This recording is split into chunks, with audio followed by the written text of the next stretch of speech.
Welcome to Stories of Creativity. I'm your host, Jo Vertis, and this is the third and final part of my interview with Dr. Annett Richter. In this segment, Annett shares about how making art helped her grieve and heal from the loss of her mom, who was one of the first creative influences on her life. But first, what's the smallest scale creative project you've ever done? And what was rewarding about that?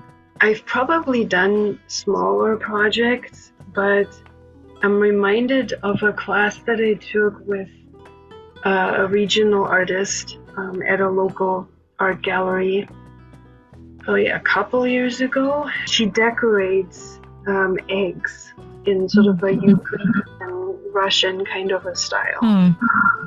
And different size eggs, goose eggs, turkey eggs, chicken eggs, from small to larger.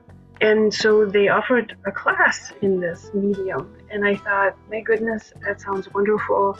I was drawn to it because when I was growing up, my mom and I decorated Easter eggs in different ways, but we decorated them. And we had to blow them out, right, to get the inner liquids out. And then we decorated them. And I had so much fun. There was so much creativity I did with my mother when I was growing up.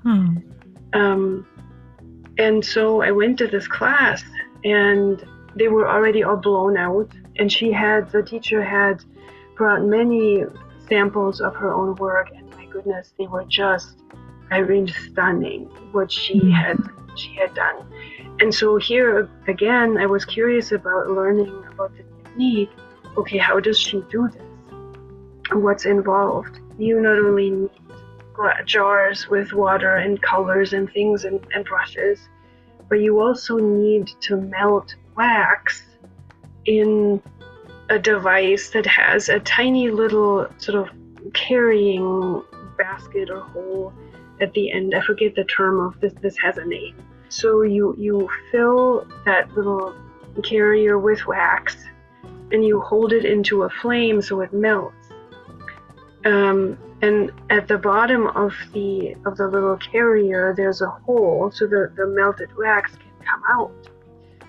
And so you draw one section, or you decorate one section of your egg with a certain color, let's say yellow, but you want your egg to have colors other than yellow as well. Is that similar to batik?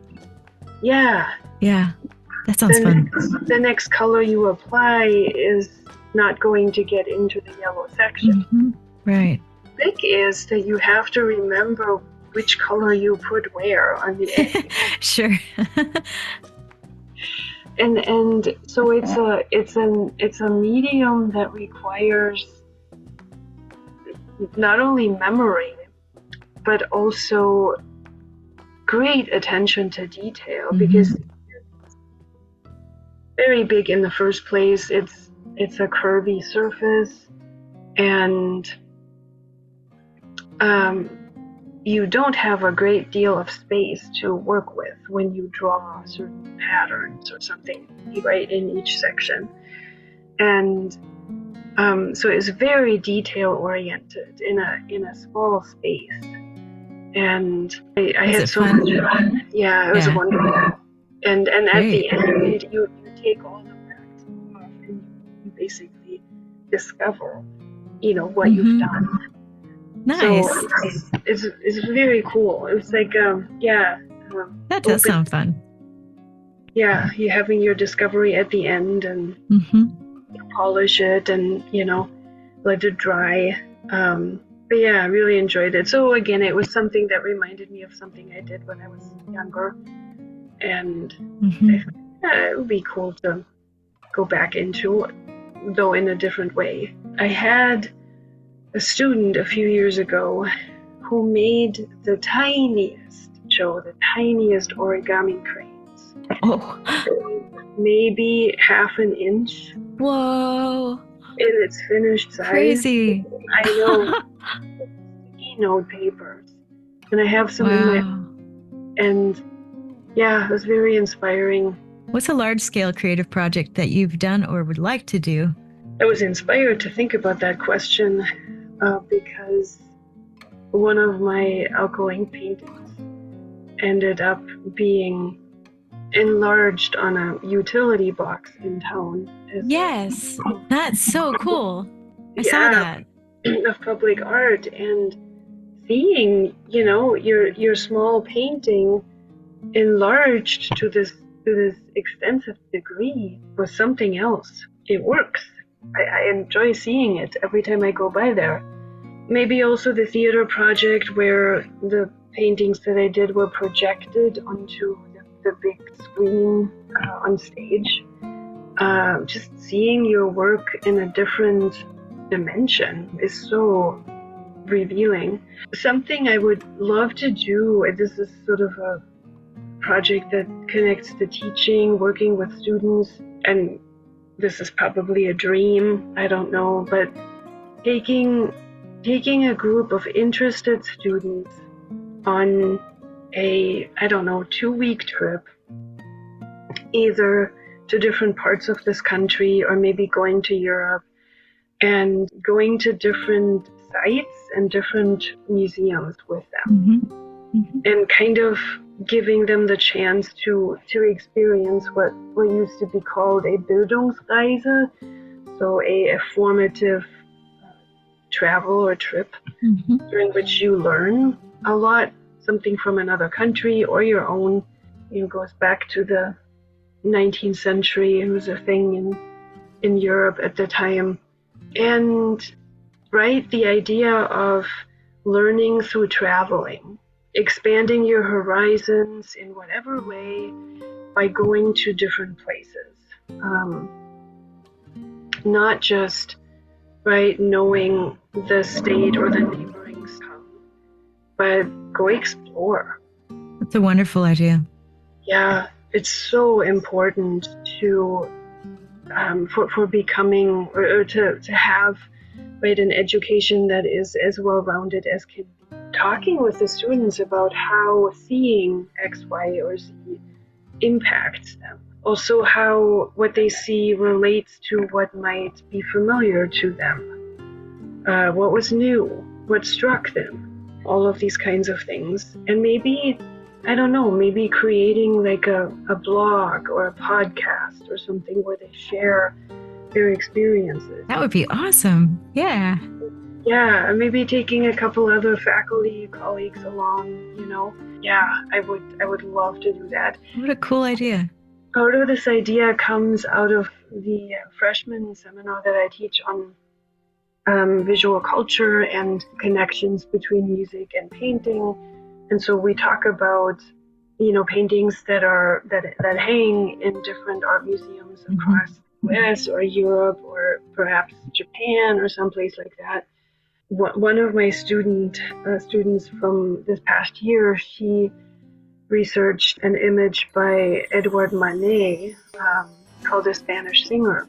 The Spanish Singer is a portrait of a guitarist who holds a guitar upside down in the other direction than is conventional, and essentially poses as a Spanish figure. This was a big vogue in 19th century France, Spanish culture. And she investigated, whether or not this portrait is depicting someone accurately and realistically. And it turns out that Manet is kind of playing with our expectations and kind of is deceiving in very fascinating ways. Anyway. How cool.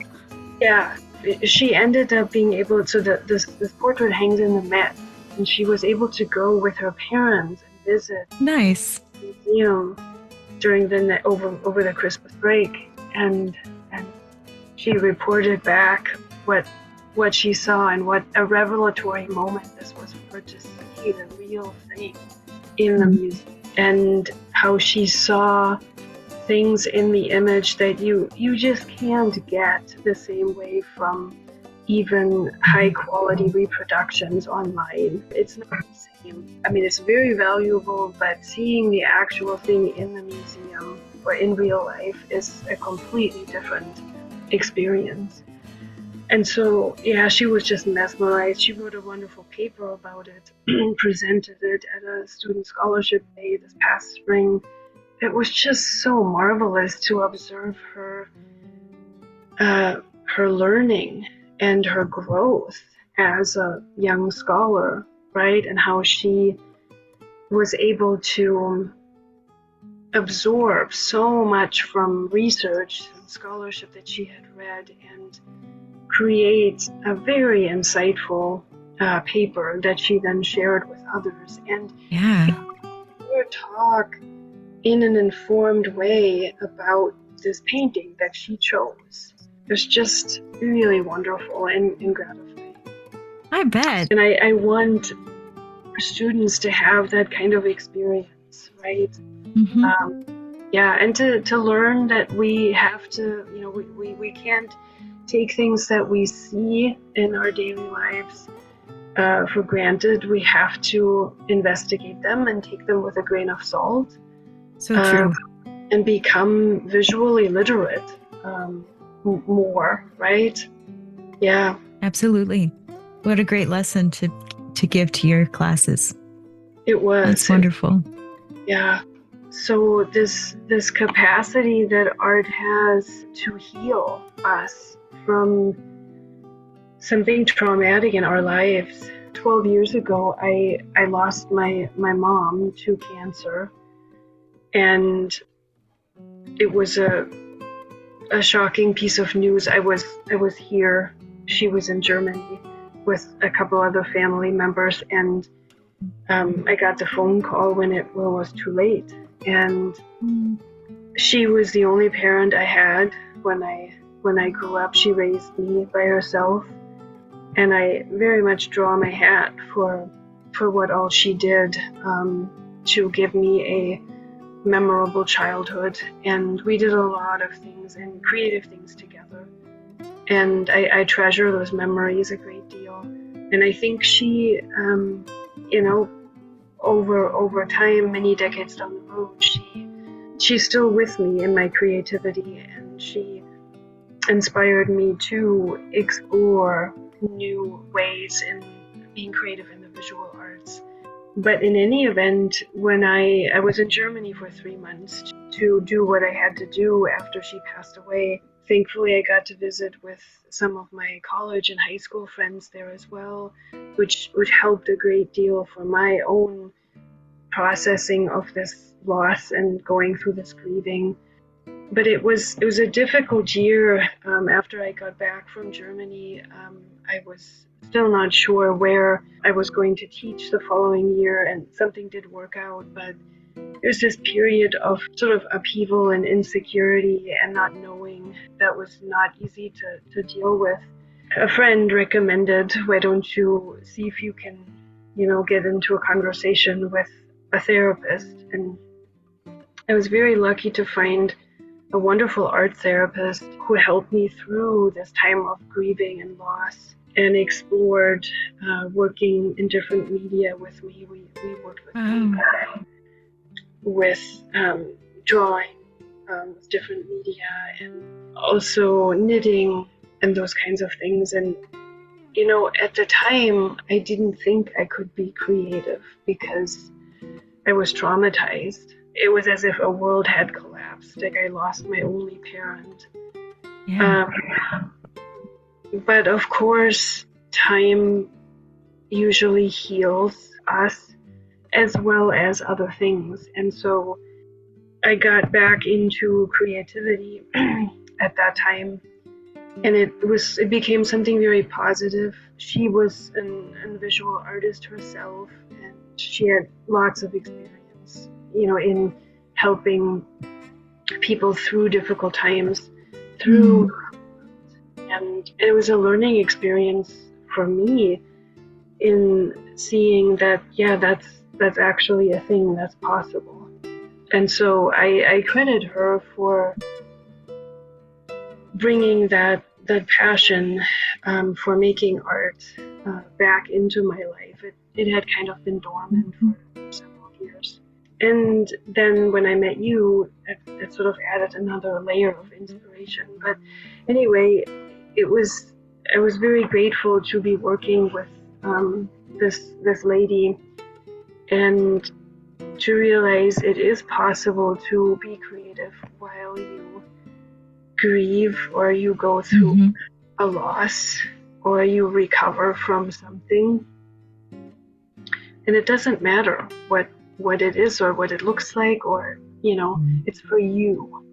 And I think it's wonderful that art has this capacity to help us through a difficult time in our life. Same with having a pet that is our companion, right? And they love us unconditionally, no matter what has happened. I think it's very important to have those things in our lives, things that can help us take our worries or pain away, whether in a small degree or in a larger degree, and help us realize life is going to go on, and we will be able to move on despite this, significant pain, disruption, change that we've just been through, and it's so sudden. So yeah, I hope many people find comfort in doing something creative to get their minds off of whatever it hurts them at the time, to find strength to look ahead, right? While healing, obviously. That's so helpful. I'm really happy for you that you, first of all, had someone to guide you in that way, but also that you had an example of it from your past, from your mom, and that helped you. That's beautiful. Thank you so much for sharing that. Yeah, of course. Yeah. I'm grateful to have experienced art making, in different contexts for different purposes. All of them have helped me grow, whether as a visual artist or in another capacity. I'm grateful to have it in my life. Thank you so much for watching. If you enjoyed this, please like and subscribe to my channel. Have a beautiful day with your creativity, my friend. See you next time.